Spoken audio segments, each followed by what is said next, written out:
আসসালামু আলাইকুম। এখন আমার ভাতিজা একটি হেলিকপ্টার উড্ডয়ন করিবে, তার কিছু অংশ আপনাদের দেখাবার চেষ্টা করব।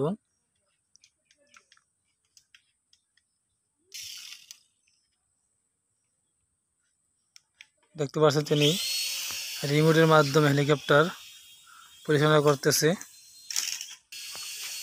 দেখতে পাচ্ছেন হেলিকপ্টার উঠতেছে আকাশে, রিমোটের মাধ্যমে কন্ট্রোল করা হচ্ছে। আসসালামু আলাইকুম। এখন আমার ভাতিজা একটি হেলিকপ্টার উড্ডয়ন করিবে, তার কিছু অংশ আপনাদের দেখাবার চেষ্টা করব।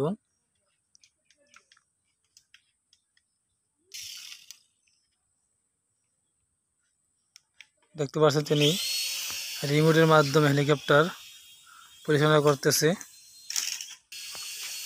দেখতে পাচ্ছেন হেলিকপ্টার উঠতেছে আকাশে, রিমোটের মাধ্যমে কন্ট্রোল করা হচ্ছে।